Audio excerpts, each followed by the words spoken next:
Guardate in che posto ci troviamo, siamo a Santa Giustina Bellunese, oggi è una giornata anche un po' particolare e oggi vi parleremo di energia, vi parleremo di boschi e vi parleremo di cose molto interessanti e poi come sempre ambiente e i problemi del consumatore. Sigla!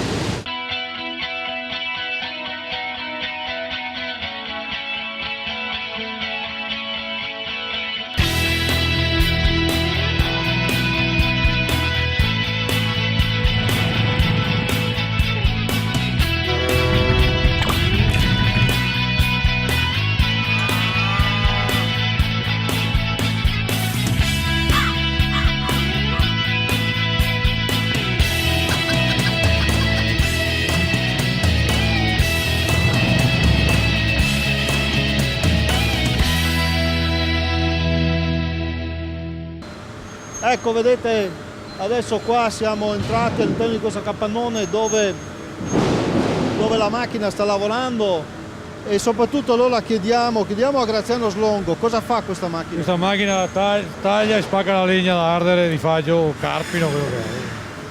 Quindi qua la macchina porta qua i tronchi che poi passano qua dentro e dopo tutto quanto. Grazie, allora ti lascio alla macchina.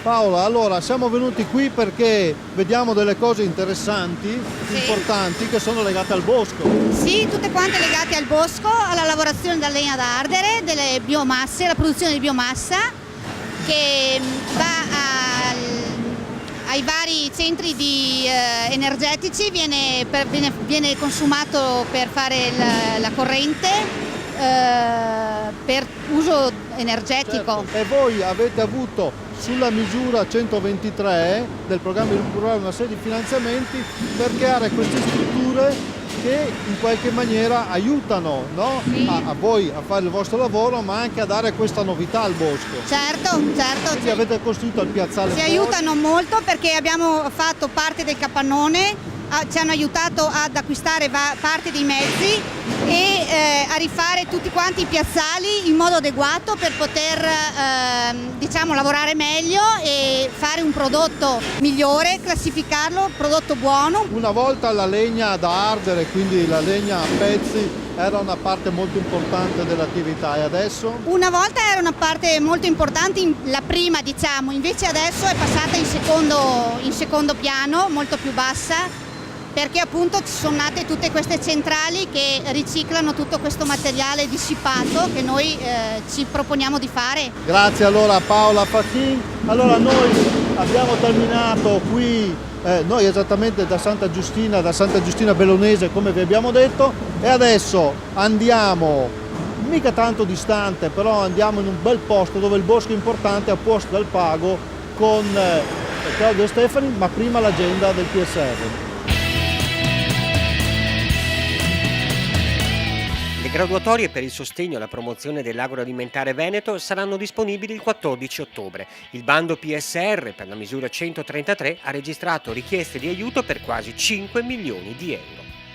369 milioni di euro concessi, di cui 297 già liquidati. È l'impegno finanziario del PSR Veneto per il miglioramento dell'ambiente e dello spazio rurale. I dati sono disponibili in tempo reale sul portale www.piave.veneto.it.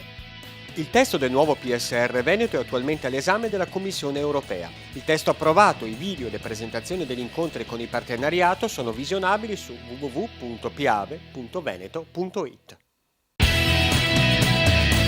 Eccoci qua, amici di Tiraterra, a questo punto della nostra trasmissione parliamo di consumatori. Come avrete capito, si parla di legno in questa puntata e per farlo nel migliore dei modi vado a salutare Paolo Saviane, che è presidente del consorzio Legno Veneto. Di che cosa si occupa innanzitutto il consorzio, presidente? Il consorzio si occupa di rilanciare la filiera legno e proprio per rilanciarla abbiamo pensato di costituire un consorzio di promozione del legno. All'interno del consorzio sono raggruppate tutti gli anelli della filiera. Abbiamo le imprese boschive, è importante dire che le nostre imprese boschive sono da tutelare perché da noi facciamo un taglio selettivo degli alberi. Poi abbiamo le segherie che sono un po' l'anello debole oggi nel Veneto sono rimaste solo una dozzina. Poi abbiamo i produttori di legno ingegnerizzato, cioè quelle aziende che lavorano il legno che poi viene rivolto al mercato della bioedilizia. Ma noi riusciamo a tutelare l'ambiente con quello che state facendo? Allora, usare il legno significa usare un elemento che noi l'abbiamo in natura, alternativo all'acciaio e al calcestruzzo, che sappiamo molto più responsabili nelle emissioni di CO2. E poi è giusto dire che le nostre aziende fanno parte tutte quante del network PFC, ossia si impegnano a lavorare il legno che proviene dalle foreste gestite in maniera sostenibile. L'albero, finché è in vita, produce ossigeno e assorbe la CO2. Quella CO2 che poi viene reintrodotta nell'ambiente solo il momento della combustione o il compostaggio. Se noi questo legno invece lo stocchiamo nei nostri elementi strutturali nella bioedilizia, ecco che stocchiamo appunto CO2, quindi con un grande beneficio per l'ambiente. Benissimo Presidente, io la ringrazio per questa Grazie sua a lei. testimonianza, ringrazio Paolo Saviani, vi ricordo è Presidente del Consorzio Legno Veneto, e a proposito di legno, quando ci ritroveremo io vi porterò nella foresta del Cansiglio, più legno di così, Esatto. A tra poco. Ci siamo trasferiti qui a Trichiana, sempre in provincia di Belluno, e prima eravamo in una falegnameria, ricordate, parlavamo di energia, di bosco, continuiamo a parlare di bosco ma non più di energia, perché qua siamo in una falegnameria, carpenteria, vero Branchero? Sì, è verissimo, siamo qua nella mia carpenteria e anche un po' di segheria che facciamo ancora. La nostra azienda si occupa principalmente di strutture in legno dove le produciamo e andiamo a montarle anche in cantiere. Allora, proprio per questo, perché siamo in una zona anche particolare, siamo ai piedi del bosco, no? Siamo in una zona proprio pedemontana, quindi è importante che ci siano queste attività sul territorio. Il programma di sviluppo rurale ha finanziato alcune strutture che voi avete realizzato, anzi questa e altre, ma soprattutto quella che c'è fuori, quindi in costruzione. Sì, in costruzione abbiamo una struttura a linea che è un nuovo capannone che verrà adibito per il stoccaggio del materiale e servizio di logistica, mentre qua dietro alle nostre spalle abbiamo una macchina a controllo numerico che abbiamo acquistato anche grazie al contributo del piano di sviluppo rurale. Ecco, quanto sono importanti queste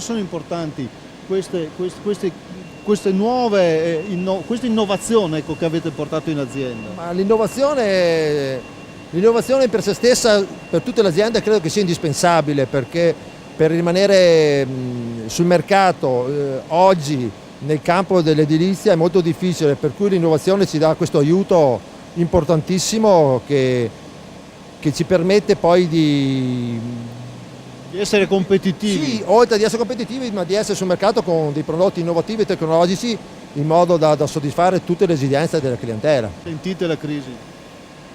Oggi come oggi molto. Molto. Allora ci fermiamo qui e pensiamo che tutto questo, una manina, una piccola mano per essere competitivi e per essere sul mercato, tutto ciò ve lo posso dare. In bocca al lupo. Non abbiamo terminato da Trichiana, però adesso abbiamo detto che parliamo di bosco e andiamo a vederlo questo bosco, andiamo in Cansiglio.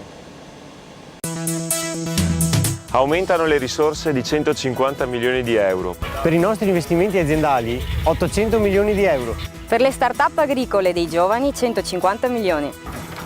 Finalmente aumenta l'indennità per gli agricoltori di montagna. Agevolazioni economiche per agriturismi, fattorie didattiche e sociali.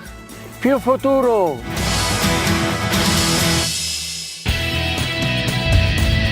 Eccoci qui, come anticipato mi sono spostato al centro della foresta regionale del Cansiglio, sono in compagnia di Paola Berto, direttore del settore attività forestali di Veneto Agricoltura. Paola, qui c'è poco da dire, le immagini parlano già da sole, però noi dobbiamo stimolare gli amici che ci seguono da casa e dobbiamo dire qualcosa di più di questa bellezza straordinaria che abbiamo alle nostre spalle e tutto attorno. Siamo davvero in un luogo straordinario, ricco di storia, e una foresta che, pur essendo molto vicina ai centri abitati, ai grossi centri abitati della pianura veneta, conserva dei valori naturalistici di assoluto rilievo, in quanto è inserita in rete Natura 2000, quindi l'Europa stessa ha riconosciuto le valenze ambientali di questo luogo, un luogo però anche ricco di storia. Qui abbiamo avuto le testimonianze dei primi cacciatori-raccoglitori che oltre 6.000 anni fa venivano qui proprio e trovavano qui quello che serviva per vivere, ma poi la Repubblica di Venezia che qui trovava i remi per le sue galee, e oggi è una foresta coltivata, una foresta quindi all'interno della quale si svolgono le normali attività selvicolturali, però nel rispetto della sostenibilità di tutto questo. Moltissime attività però, non solo nel periodo invernale qui nella Foresta del Cansiglio. No, qui c'è un'attività turistica sviluppata soprattutto per quanto riguarda proprio la fruizione in natura, quindi le mountain bike, il cavallo, ma anche una serie di attività legate all'educazione ambientale, quindi abbiamo parecchie scolaresche che visitano queste realtà, perché oltre a trovare degli spazi verdi aperti dove i bambini possono giocare, però ci sono anche tutte queste componenti naturalistiche, tra cui la flora e la fauna, che permettono agli insegnanti anche di sviluppare dei temi che poi a scuola possono ampliare. E qui abbiamo la fortuna che molte delle aziende del Cansiglio sono certificate in biologico, quindi i prodotti che si ricavano, il formaggio del Cansiglio è un formaggio biologico. Io ti ringrazio per il tempo che ci hai dedicato. Grazie. Qui si chiude la puntata, saluto Mimmo Vita che l'ha condotta con me naturalmente e soprattutto tutti quanti voi che l'avete seguita. Alla prossima puntata, arrivederci.